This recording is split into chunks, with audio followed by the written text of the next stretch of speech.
Hey everyone, welcome back to our YouTube channel. We're so happy that you have decided to hang out with us for a little bit today. I'm Rachel. And I'm Jessica, and we are the Certified Occupational Therapy Assistants at Harkla. And today we are going to talk about how you can create a very simple but effective 5-step obstacle course. I almost forgot what I was going to say for a second. We are obsessed with obstacle courses. We would set up obstacle courses for our clients in the OT world when we were seeing clients in person, and we would just make obstacle courses all day, every day, and recommend them all day, every day. And so we're going to talk about why. Well, and I was going to say, we still work on obstacle courses with our own children. Oh, yeah. You have a 1.5-year-old, I have an 8-year-old, and they both do obstacle courses on a regular basis. Yep. So we love them for everyone.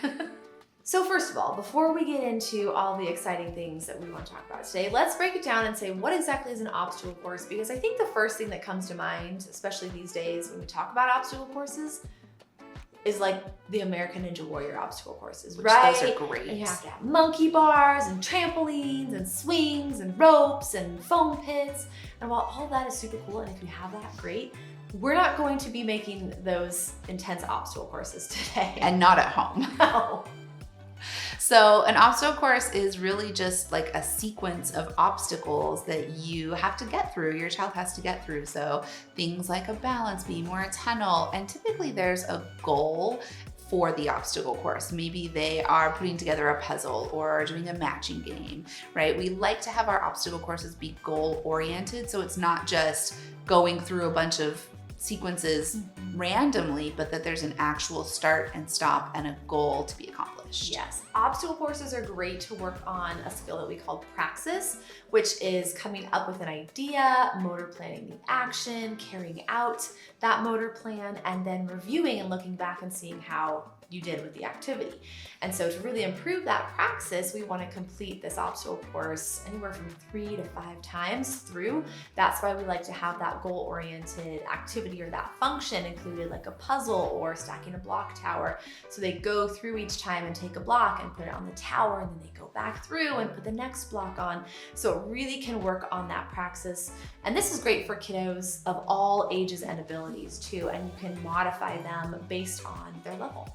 I will say too that the length of the obstacle course can be very dependent on the child's age. So for example, with Rachel's son, who's 1.5 years, he might go through the obstacle course, 2 times, 3 times? 2 or 3 if we're lucky. Max, right? Whereas like my son, who's 8, might go through that obstacle course 5 times or more if he likes it enough. So age is very dependent, but also if your child has never done an obstacle course before, if they can get through it 1 time successfully, that's a win. And then you do it again the next day or maybe later in the same day and they get through it twice, right? So start small, start simple, and work your way up.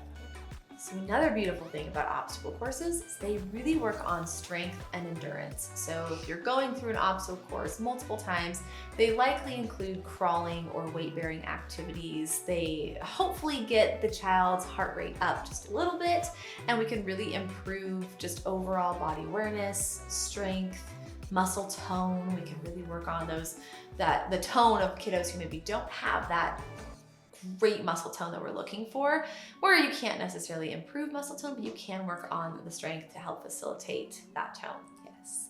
Another great thing about obstacle courses is they help with sequencing and attention. So learning how to sequence a task, especially if you're having the child create and set up the obstacle course, they really have to plan and sequence how it's going to all work together. But even if they're not planning it and setting it up, you show them the obstacle course, you tell them the instructions, and they have to really sequence it and plan it out to be able to do it successfully.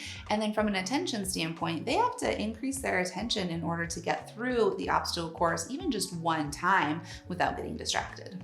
And of course, these beautiful obstacle courses work on sensory integration.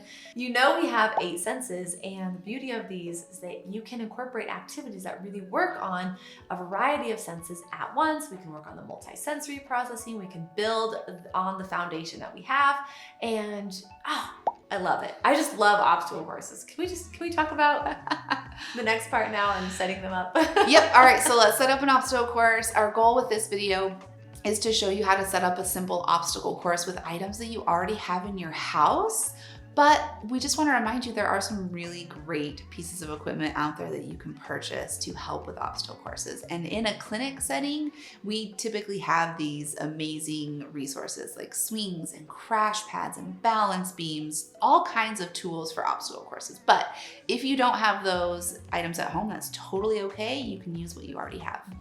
We will share some of our favorites in the description below. So if you're looking to purchase some products to take your obstacle course game to the next level, we will put those in the description. But also keep in mind that the products that we recommend can be used in a variety of ways, not just one way, making this one obstacle course. You can use them just in a plethora of ways.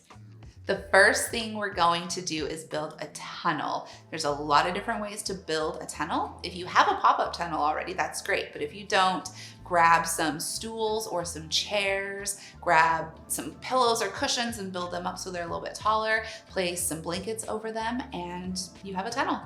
Bada bing, bada boom, just like that.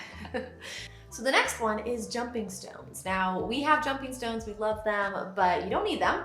What you can do instead is to use paper. So you can have your child cut out different shapes, circles, stars, squares, whatever they need to work on, tape them to the floor. You can make a pattern with those jumping stones, the hopping stones, whatever we're gonna call them. You can make patterns with them, you can make bridges, you can have them come up with a pattern that they are going to jump or crawl or hop on one leg across just to get from point A to point B.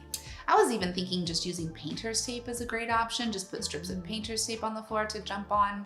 Or even grab some pillows. If you have some like little couch pillows and they can jump on the pillows, they can jump over the pillows. The next one is to create a balance beam. We love working on balance and postural control. So if you don't have a balance beam, that's okay. You're gonna learn how to make one. All you need is a blanket or a rug and you're gonna roll it up and there's your balance beam. Okay, the next step, we've talked about this a little bit already, but incorporating that functional component or the goal. So take what your child is interested in, take a game, take a puzzle, take a block tower, and put all of the pieces at the beginning of the obstacle course. So let's say we're gonna use a puzzle just for our example here today. You put all of the puzzle pieces on the beginning side of the obstacle course, and then you take the puzzle board and you put it at the end of the obstacle course. Maybe it's a bigger puzzle, maybe there's like 24 pieces and there's no puzzle board, but you're going to have your child grab one piece or 5 pieces, take those pieces through the obstacle course, and then put them where they need to go in the puzzle board. Maybe if it's not fitting that they start the puzzle, they can just gather the pieces going through the obstacle course, and then once they have all of the pieces after they've completed the obstacle course, maybe 5 times, maybe 3 times, they can lay on their tummy and they can put the puzzle together at the end of the obstacle course.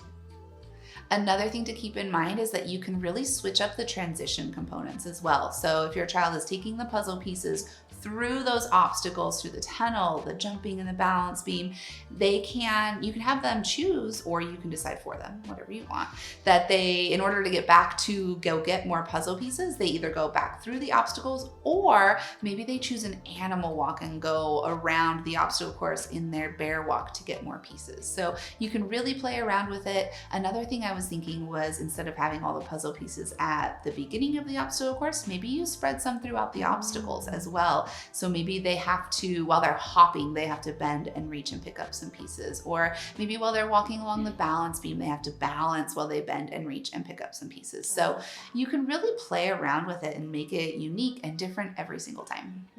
That way they're not going to get bored, they are not going to know what's expected every time you set up an obstacle course with them. And make sure that you're including them in the setup process if applicable and if that works for the child, and you can have them help work on that Praxis component of creating the obstacle courses and planning it out, drawing the steps, again, if it's applicable to the child, and just working on it together and just taking 30 minutes out of the day to just one-on-one connect with your child. If you're a therapist watching, make sure that you are setting up obstacle courses if you aren't already, because they are fantastic to work on a variety of goals with one activity.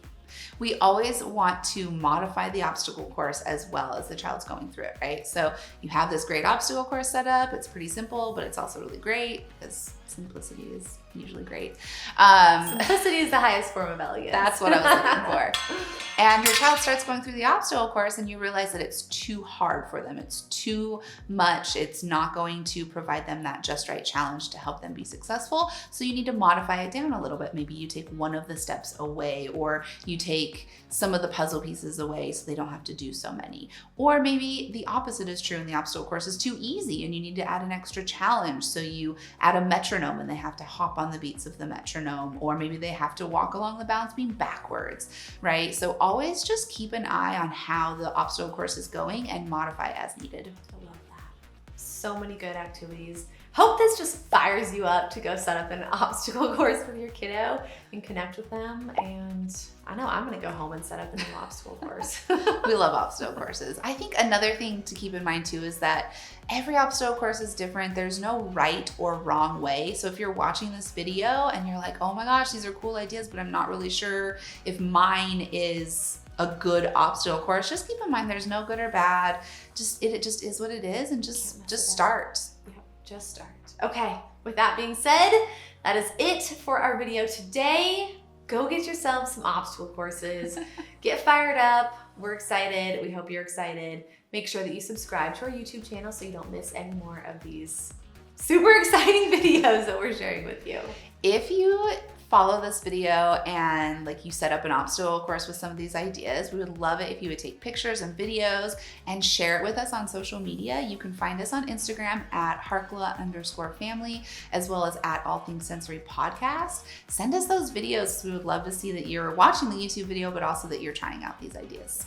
On a completely different note, make sure that you listen to our podcast as well. We do have several podcast episodes around the topic of obstacle courses and Praxis and building these activities into your either daily routine if you are a parent watching this or a caregiver, or maybe you're a therapist or a teacher. Teachers can definitely implement these obstacle courses as well.